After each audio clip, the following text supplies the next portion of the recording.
ಓಂ ನಮೋ ವೆಂಕಟೇಶಾಯ. ಎಲ್ಲರಿಗೂ ನಮಸ್ಕಾರ. ಶುಕ್ರಮೋಡ್ಯಮಿ ಗುರುಮೋಡ್ಯಮಿ ಪ್ರಾರಂಭವಾಗಿದೆಯಲ್ವಾ? ಈ ಶುಕ್ರಮೋಡ್ಯಮಿ ಗುರುಮೋಡ್ಯಮಿ ಅಂದರೆ ಏನು? ಈ ಶುಕ್ರಮೋಡ್ಯಮಿ ಗುರುಮೋಡ್ಯಮಿ ಯಾವಾಗ ಪ್ರಾರಂಭವಾಗಿ ಯಾವಾಗ ಪೂರ್ತಿಯಾಗುತ್ತದೆ? ಅದೇ ರೀತಿಯಾಗಿ ಈ ಶುಕ್ರಮೋಡ್ಯಮಿ ಗುರುಮೋಡ್ಯಮಿಯಲ್ಲಿ ಯಾವ ಕೆಲಸಗಳನ್ನು ಮಾಡಬಹುದು, ಯಾವ ಕೆಲಸಗಳನ್ನು ಮಾಡಬಾರದು? ಮುಖ್ಯವಾಗಿ ಈ ಶುಕ್ರಮೋಡ್ಯಮಿ ಗುರುಮೋಡ್ಯಮಿಯಲ್ಲಿ ಯಾವ ಶುಭ ಕಾರ್ಯಕ್ರಮಗಳನ್ನು ಮಾಡಬಹುದು, ಯಾವ ಶುಭ ಕಾರ್ಯಕ್ರಮಗಳನ್ನು ಮಾಡಬಾರದು ಎನ್ನುವಂತಹ ಎಲ್ಲ ವಿಷಯಗಳನ್ನು ಈ ವಿಡಿಯೋನಲ್ಲಿ ನಾವು ಕ್ಲುಪ್ತವಾಗಿ ಸ್ಪಷ್ಟವಾಗಿ ತಿಳಿದುಕೊಳ್ಳೋಣ. ಮುಖ್ಯವಾಗಿ ಮೌಢ್ಯಮಿ ಅಂದರೆ ಏನು? ಜ್ಯೋತಿಷ್ಯ ಶಾಸ್ತ್ರದ ಪ್ರಕಾರವಾಗಿ ಯಾವುದಾದ್ರೂ ಒಂದು ಗ್ರಹ ಪ್ರತ್ಯೇಕವಾದ ಕೋಣೆಯಲ್ಲಿ ಸೂರ್ಯನಿಗೆ ಹತ್ತಿರವಾಗಿ ಬಂದಾಗ ಆ ಗ್ರಹಕ್ಕೆ ಇರುವಂತಹ ಶಕ್ತಿ ಕ್ಷೀಣಿಸೋಗುತ್ತೆ, ಆ ಗ್ರಹ ಶಕ್ತಿ ಕಡಿಮೆ ಆಗುತ್ತೆ. ಶುಕ್ರ ಗ್ರಹ ಸೂರ್ಯನಿಗೆ ಹತ್ತಿರವಾಗಿ ಬಂದಾಗ ಶುಕ್ರಮೋಡ್ಯಮಿ ಅಂದರೆ ಆ ಶುಕ್ರನಿಗೆ ಇರುವಂತಹ ಶಕ್ತಿ ಪೂರ್ತಿಯಾಗಿ ನಶಿಸಿ ಹೋಗುತ್ತೆ. ಗುರುಗ್ರಹ ಸೂರ್ಯನಿಗೆ ಹತ್ತಿರವಾಗಿ ಬಂದಾಗ ಆ ಗುರುಗ್ರಹದಲ್ಲಿರುವಂತಹ ಶಕ್ತಿ ಕ್ಷೀಣಿಸುತ್ತೆ. ಅದನ್ನು ನಾವು ಗುರುಮೋಡ್ಯಮಿ ಎಂದು ಕರೆಯುತ್ತೇವೆ. ಆದ ಕಾರಣ ಆ ಗ್ರಹಗಳಿಗೆ ಇರುವಂತಹ ಶಕ್ತಿ ಕ್ಷೀಣಿಸಿದಾಗ ನಾವು ಶುಭ ಕಾರ್ಯಕ್ರಮಗಳು ಮಾಡಿದರೆ ಆ ಕಾರ್ಯಕ್ರಮಗಳು ಸಿದ್ಧಿಸುವುದಿಲ್ಲ. ಗುರುಗ್ರಹ ಶುಕ್ರಗ್ರಹ ಸೂರ್ಯನಿಗೆ ಹತ್ತಿರವಾಗಿ ಬಂದಾಗ ಆ ಗ್ರಹಗಳಲ್ಲಿರುವಂತಹ ಶಕ್ತಿ ಅನ್ನೋದು ಕ್ಷೀಣಿಸುತ್ತೆ, ಗುರುಬಲ ಕಡಿಮೆ ಆಗೋಗುತ್ತೆ, ಶುಕ್ರನ ಶಕ್ತಿ ಅನ್ನೋದು ಕ್ಷೀಣಿಸುತ್ತೆ. ಅಂತಹ ಸಮಯದಲ್ಲಿ ನಾವು ಯಾವುದಾದ್ರೂ ಶುಭ ಕಾರ್ಯಕ್ರಮಗಳು ಪ್ರಾರಂಭ ಮಾಡಿದರೆ ಅದು ನಮಗೆ ಸಿದ್ಧಿಸುವುದಿಲ್ಲ, ಅಷ್ಟು ಪ್ರಯೋಜನವಾಗಿ ಇರುವುದಿಲ್ಲ. ಆದ ಕಾರಣ ಪಂಚಾಂಗದಲ್ಲಿ ಗುರುಮೋಡ್ಯಮಿ ಶುಕ್ರಮೋಡ್ಯಮಿ ಅಂತ ನಮಗೆ ಹಿರಿಯರು ಋಷಿಗಳು ತಿಳಿಸಿಕೊಟ್ಟಿದ್ದಾರೆ. ಮುಖ್ಯವಾಗಿ ಈ ಶುಕ್ರಮೋಡ್ಯಮಿಯಲ್ಲಿ ನಾವು ಯಾವುದೇ ಶುಭ ಕಾರ್ಯಕ್ರಮಗಳನ್ನು ಮಾಡಬಾರದು. ಅಂದರೆ ಲಗ್ನ ನಿರ್ಣಯಿಸಿ ಮುಹೂರ್ತ ಇಟ್ಕೊಂಡು ಮನೆಗೆ ತೋರಣ ಕಟ್ಟಿ ಮಾಡುವಂತಹ ಶುಭ ಕಾರ್ಯಗಳನ್ನು ಯಾವುದೇ ಕಾರಣಕ್ಕೂ ಈ ಮೋಡ್ಯಮಿಯಲ್ಲಿ ಮಾಡಬಾರದು. ಮುಖ್ಯವಾಗಿ ವಿವಾಹ ಅಂದರೆ ಮದುವೆ, ಗೃಹ ಪ್ರವೇಶ, ನಾಮಕರಣ ಶಾಸ್ತ್ರ, ನಿಶ್ಚಿತಾಂಬೂಲ, ಅದೇ ರೀತಿಯಾಗಿ ಉಪನಯನ, ಇಂತಹ ಶುಭ ಕಾರ್ಯಕ್ರಮಗಳನ್ನು ಈ ಶುಕ್ರಮೋಡ್ಯಮಿಯಲ್ಲಿ ಮಾಡಬಾರದು ಎಂದು ಋಷಿಗಳು ಪಂಚಾಂಗದಲ್ಲಿ ತಿಳಿಸ್ಕೊಟ್ಟಿದ್ದಾರೆ. ಈ ಶುಕ್ರಮೋಡ್ಯಮಿಯಲ್ಲಿ ಮನೆಗಳನ್ನು ಕೊಂಡುಕೊಳ್ಳುವುದು, ಅದೇ ರೀತಿಯಾಗಿ ವಾಹನಗಳನ್ನು ತಗೊಳ್ಳೋದು, ಜಮೀನುಗಳನ್ನು ತಗೊಳ್ಳೋದು, ಸೈಟ್ಗಳನ್ನು ತಗೊಳ್ಳೋದು ಯಾವುದೇ ಕಾರಣಕ್ಕೂ ಮಾಡಬಾರದು. ಆದರೆ ಇಲ್ಲಿ ಆಪದ್ಧರ್ಮ ಅಂತ ಒಂದಿರುತ್ತೆ ನೋಡಿ. ಯಾವಾಗಲೂ ಮೋಡ್ಯಮಿ ಒಂದು 10 ದಿವಸ, 15 ದಿವಸ, 20 ದಿವಸ ಮಾತ್ರ ಬರ್ತಿತ್ತು. ಆದರೆ ಈ ಸಲ 2 ತಿಂಗಳ 7 ದಿವಸ ಬಂದಿದೆ. ಅಂದರೆ 2 ತಿಂಗಳ ಮೇಲೆ 7 ದಿವಸ ಬಂದಿದೆ ಈ ಶುಕ್ರಮೋಡ್ಯಮಿ ಗುರುಮೋಡ್ಯಮಿ ಎರಡೂ ಸೇರಿಕೊಂಡು. ಅಷ್ಟು ದಿವಸ ನಾವು ಯಾವುದೋ ಒಂದು ಮನೆ ತಗೊಳ್ಬೇಕು ಅಂದ್ಕೊಂಡಿದ್ದೀವಿ. ಅಷ್ಟು ದಿವಸ ನಾವು ತಗೊಂಡಿರ ಇದ್ರೆ ಅವರು ಯಾರೋ ಒಬ್ರಿಗೆ ಬೇರೆಯವ್ರಿಗೆ ಮಾರಿಬಿಡ್ತಾರೆ. ಅಂತಹ ಸಮಯದಲ್ಲಿ ಆಪದ್ಧರ್ಮ ಅಂತ ಒಂದಿರುತ್ತೆ. ನಾವು ಅವರಿಗೆ ಸ್ವಲ್ಪ ದುಡ್ಡನ್ನು ಕೊಟ್ಟು ಅಗ್ರಿಮೆಂಟ್ ಮಾಡ್ಕೋಬಹುದು. ಅಂದರೆ ಸ್ವಲ್ಪ ಅಡ್ವಾನ್ಸ್ ಕೊಟ್ಟು ನಾವು ಅಗ್ರಿಮೆಂಟ್ ಮಾಡಿಕೊಂಡು ಈ ಮೋಡ್ಯಮಿ ಮುಗಿದ ನಂತರ ನಾವು ಪೂರ್ತಿ ದುಡ್ಡನ್ನು ಕೊಟ್ಟು ನಮ್ಮ ಹೆಸರಿಗೆ ಮನೆಯನ್ನು ರಿಜಿಸ್ಟ್ರೇಷನ್ ಮಾಡ್ಕೋಬಹುದು. ಅದೇ ರೀತಿಯಾಗಿ ಒಂದು ವಾಹನ, ಕಾರು ಅಥವಾ 2 ವೀಲರು ಯಾವುದೋ ಒಂದು ನಾವು ತಗೊಳ್ಬೇಕು ಅಂದ್ಕೊಂಡಿದ್ದೀವಿ. ಆದರೆ ಈ ಶುಕ್ರಮೋಡ್ಯಮಿ ಗುರುಮೋಡ್ಯಮಿಯಲ್ಲಿ ತಗೊಳ್ಳಬಾರದು. ಆವಾಗ ನಾವೇನು ಮಾಡಬೇಕು, ಸ್ವಲ್ಪ ಅಡ್ವಾನ್ಸನ್ನು ಅವ್ರಿಗೆ ಕೊಟ್ಟು ಈ ಮೋಡ್ಯಮಿ ಮುಗಿದ ನಂತರ ಪೂರ್ತಿ ದುಡ್ಡನ್ನು ಕೊಟ್ಟು ನಾವು ಆ ವಾಹನವನ್ನು ತಗೊಂಡು ಬರ್ಬೋದು. ಅದೇ ರೀತಿಯಾಗಿ ಒಂದು ಜಮೀನು ತಗೋಬೇಕಾದ್ರೂ, ಒಂದು ಸೈಟ್ ತಗೋಬೇಕಾದ್ರೂ ಈ ಮೋಡ್ಯಮಿಯಲ್ಲಿ ಅಡ್ವಾನ್ಸ್ ಕೊಟ್ಟು ಅಗ್ರಿಮೆಂಟ್ ಮಾಡ್ಕೋಬೋದು. ಆದರೆ ರಿಜಿಸ್ಟ್ರೇಷನ್ ಮಾಡ್ಕೊಳೋದು ಅಷ್ಟು ಒಳ್ಳೆಯದಲ್ಲ. ಈ ಶುಕ್ರಮೋಡ್ಯಮಿ ಗುರುಮೋಡ್ಯಮಿ ಮುಗಿದ ನಂತರ ನಾವು ತಗೊಂಡ್ರೆ ಎಲ್ಲ ಒಳ್ಳೆಯದಾಗತ್ತೆ. ಅತಿ ಮುಖ್ಯವಾಗಿ ಈ ಶುಕ್ರಮೋಡ್ಯಮಿಯಲ್ಲಿ ಮದುವೆ, ಗೃಹ ಪ್ರವೇಶ, ನಿಶ್ಚಿತಾಂಬೂಲ, ಉಪನಯನ ಇಂಥ ಶುಭ ಕಾರ್ಯಕ್ರಮಗಳನ್ನು ಯಾವುದೇ ಕಾರಣಕ್ಕೂ ಮಾಡಬಾರದು.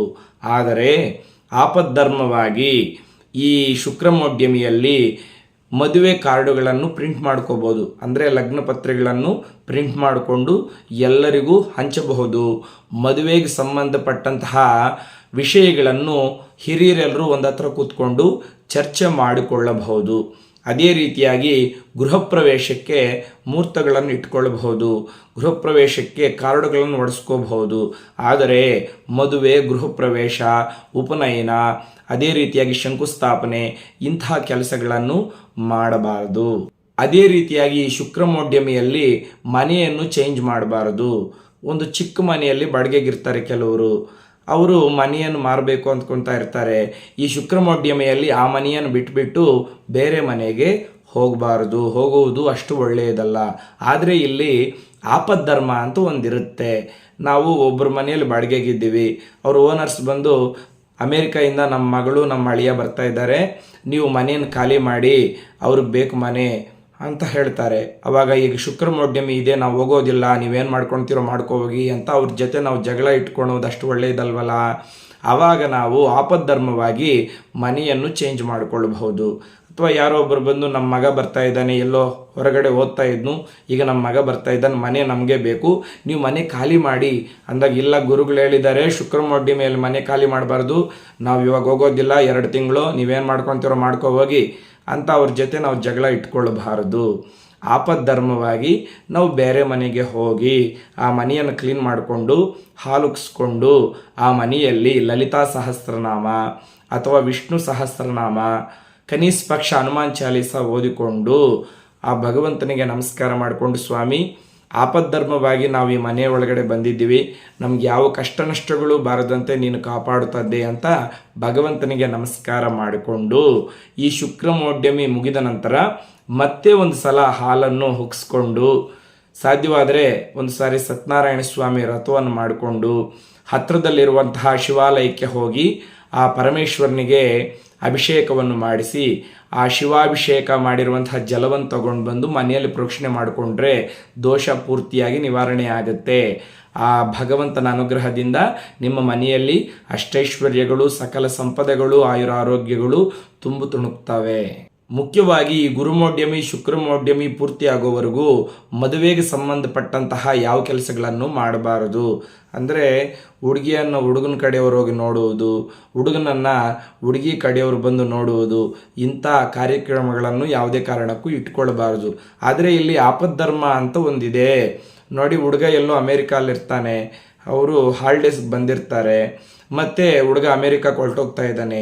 ಅಂತಹ ಸಮಯದಲ್ಲಿ ಮದುಮಗಳವರಪ್ಪ, ಅವರಮ್ಮ, ಅವ್ರ ನೆಂಟರು ಹೋಗಿ ಮದುವೆ ಗಂಡನ ನೋಡಿ ಬರಬಹುದು. ಮದುವೆ ಗಂಡನ ಕಡೆಯವರು ಬಂದು ಈ ಹುಡುಗಿಯನ್ನು ನೋಡ್ಕೊಂಡು ಹೋಗಬಹುದು. ಆದರೆ ಈ ಮೋಡ್ಯಮಿ ಮುಗಿದ ನಂತರ ಮತ್ತೆ ಒಂದು ಸಾರಿ ನೋಡ್ಕೊಳ್ಳಬೇಕು, ನಿಶ್ಚಿತಾಂಬೂಲ ಮಾಡಿಕೊಳ್ಳಬೇಕು. ಇಲ್ಲಿ ಅತಿ ಮುಖ್ಯವಾದ ಇನ್ನೊಂದು ವಿಷಯ, ಶುಕ್ರಮೋಡ್ಯಮಿಯಲ್ಲಿ ಶುಕ್ರನಿಗೆ ಇಷ್ಟವಾಗಿರುವಂತಹ ರಾಶಿಗಳು 2 ಇದ್ದಾವೆ. ಒಂದು ವೃಷಭ ರಾಶಿ, 2 ತುಲಾ ರಾಶಿ. ಅದೇ ರೀತಿಯಾಗಿ ಶನೀಶ್ವರನಿಗೆ ಇಷ್ಟವಾಗಿರುವಂತಹ ರಾಶಿಗಳು 2 ಇದ್ದಾವೆ, ಮಕರ ರಾಶಿ, ಕುಂಭರಾಶಿ. ಶನೀಶ್ವರನಿಗೂ ಶುಕ್ರನಿಗೂ ಮಿತ್ರತ್ವ ಇದೆ. ಜ್ಯೋತಿಷ್ಯ ಶಾಸ್ತ್ರದ ಪ್ರಕಾರವಾಗಿ ಇವೆರಡು ಮಿತ್ರ ಗ್ರಹಗಳು, ಅಂದರೆ ಶುಕ್ರ ಶನಿ ಇವೆರಡು ಮಿತ್ರ ಗ್ರಹಗಳು. ಆದ ಕಾರಣ ಈ ಶುಕ್ರಮೋಡ್ಯಮಿ ನಡೆಯುವಾಗ ಈ 4 ರಾಶಿಗಳವರು, ಅಂದರೆ ವೃಷಭ ರಾಶಿ, ತುಲಾ ರಾಶಿ, ಮಕರ ರಾಶಿ, ಕುಂಭರಾಶಿಯವರು ಶುಕ್ರನನ್ನ ಭಕ್ತಿ ಶ್ರದ್ಧೆಗಳಿಂದ ಪೂಜೆ ಮಾಡಿದ್ರು, ಆ ಶುಕ್ರನ ಮಂತ್ರವನ್ನು ಜಪ ಮಾಡಿದ್ರು, ವಿಶೇಷವಾಗಿರ್ತಕ್ಕಂತಹ ಫಲ ಬರುತ್ತೆ. ಆ ಶುಕ್ರನ ಅನುಗ್ರಹದಿಂದ ಆಯುರ ಆರೋಗ್ಯಗಳು, ಅಷ್ಟೈಶ್ವರ್ಯಗಳು, ಸಕಲ ಸಂಪದಗಳು ಸಹ ಅವರ ಸ್ವಂತವಾಗುತ್ತೆ. ಒಂದು ಶ್ಲೋಕ ಹೇಳಿದ್ದಾರೆ, ಓಂ ಹಿಮಕುಂದ ಮೃಣಾಲಾಭಂ ದೈತ್ಯಾನಾಂ ಪರಮಂ ಗುರುಂ ಸರ್ವಶಾಸ್ತ್ರ ಪ್ರವಕ್ತಾರಂ ಭಾರ್ಗವಂ ತಂ ಪ್ರಣಮಾಮ್ಯಹಂ. ಈ ಮಂತ್ರವನ್ನು ಅನುನಿತ್ಯ 9 ಸಲ ಅಥವಾ 3 ಸಲ ಹೇಳಿಕೊಳ್ಳಬೇಕು. ಈ ಮಂತ್ರ ಹೇಳೋದಕ್ಕೆ ಬರ್ದಿರ ಇರುವವರು ಓಂ ಶುಕ್ರದೇವಾಯ ನಮಃ ಅಥವಾ ಓಂ ಭಾರ್ಗವಾಯ ನಮಃ ಈ ಮಂತ್ರವನ್ನು ಹೇಳಿಕೊಂಡು ಆ ಶುಕ್ರನಿಗೆ ನಮಸ್ಕಾರ ಮಾಡಿಕೊಂಡ್ರೆ ಆ ಶುಕ್ರದೇವನ ಪರಿಪೂರ್ಣವಾಗಿರುವಂತಹ ಅನುಗ್ರಹ ನಿಮಗೆ ಸಿಗುತ್ತೆ. ಪ್ರತಿ ವರ್ಷ 10 ದಿವಸ ಅಥವಾ 15 ದಿವಸ 20 ದಿವಸ ಮಾತ್ರ ಇರುತ್ತೆ ಈ ಮೋಡ್ಯಮಿ. ಆದರೆ ಈ ವರ್ಷ ಶ್ರೀ ಕ್ರೋಧಿನಾಮ ಸಂವತ್ಸರ 2 ತಿಂಗಳು 7 ದಿವಸ ಬಂದಿದೆ ಮೋಡ್ಯಮಿ. ಗುರುಮೋಡ್ಯಮಿ, ಶುಕ್ರಮೋಡ್ಯಮಿ 2 ಒಂದಾದ ಮೇಲೆ ಒಂದು ಬರ್ತಾ ಇದೆ. ಮೇ 1ನೇ ತಾರೀಕು ಚೈತ್ರ ಬಹುಳ ನವಮಿ ಬುಧವಾರ ದಿವಸ ರಾತ್ರಿ 3:30ಕ್ಕೆ ಪ್ರಾರಂಭವಾಗ್ತಾ ಇದೆ ಈ ಶುಕ್ರ ಮೋಢ್ಯಮಿ. ಅಂದರೆ ನಿನ್ನೆ 2ನೇ ತಾರೀಕಿಂದ ಮೋಢ್ಯಮಿ ಪ್ರಾರಂಭವಾಗಿದೆ, ಅಂದರೆ ಶುಕ್ರ ಮೋಢ್ಯಮಿ ಅನ್ನೋದು ಪ್ರಾರಂಭವಾಗಿದೆ. ಜುಲೈ 7ನೇ ತಾರೀಕುವರೆಗೂ ಈ ಶುಕ್ರ ಮೋಢ್ಯಮಿ ಇರುತ್ತೆ. ಅಂದರೆ ಜುಲೈ 7ನೇ ತಾರೀಕುವರೆಗೂ ನಾವು ಯಾವುದೇ ದೊಡ್ಡ ದೊಡ್ಡ ಶುಭ ಕಾರ್ಯಕ್ರಮಗಳನ್ನು ಮಾಡಿಕೊಳ್ಳಬಾರದು. ಆದರೆ ಈ ಮಧ್ಯದಲ್ಲಿ ಮೇ ತಿಂಗಳು 5ನೇ ತಾರೀಕು ಚೈತ್ರ ಬಹುಳ ದ್ವಾದಶಿ ದಿವಸ ಗುರು ಮೋಢ್ಯಮಿ ಪ್ರಾರಂಭವಾಗಿ ಜೂನ್ ತಿಂಗಳು 1ನೇ ತಾರೀಕಿಗೆ ಪೂರ್ತಿಯಾಗತ್ತೆ. ಆದ ಕಾರಣ ಈ ಗುರುಮೋಢ್ಯಮಿ ಶುಕ್ರ ಮೋಢ್ಯಮಿಯಲ್ಲಿ ಯಾವ್ಯಾವ ಕೆಲಸಗಳನ್ನು ಮಾಡಬಹುದು, ಯಾವ್ಯಾವ ಕೆಲಸಗಳನ್ನು ಮಾಡಬಾರದು ಎನ್ನುವಂಥ ಎಲ್ಲ ವಿಷಯಗಳನ್ನು ಈ ವಿಡಿಯೋನಲ್ಲಿ ನಾವು ತಿಳಿದುಕೊಂಡಿದ್ವಲ್ಲ ವೀಕ್ಷಕರೇ. ಈ ವಿಡಿಯೋ ನಿಮ್ಗೆ ಇಷ್ಟವಾಗಿದ್ದರೆ ಖಂಡಿತವಾಗಲೂ ಒಂದು ಲೈಕ್ ಮಾಡಿ. ನೀವು ಮಾಡುವಂತಹ ಒಂದು ಲೈಕ್ನಿಂದ ಇಂತಹ ಹಲವಾರು ವಿಷಯಗಳನ್ನು ನಿಮ್ಗೆ ತಿಳಿಸ್ಕೊಡ್ಬೇಕನ್ನುವಂಥ ಉತ್ಸಾಹ ನಮ್ಮಲ್ಲಿ ಬರುತ್ತೆ. ಲೋಕ ಸಮಸ್ತ ಸುಖಿನೋ ಭವಂತು. ಸ್ವಸ್ತಿ.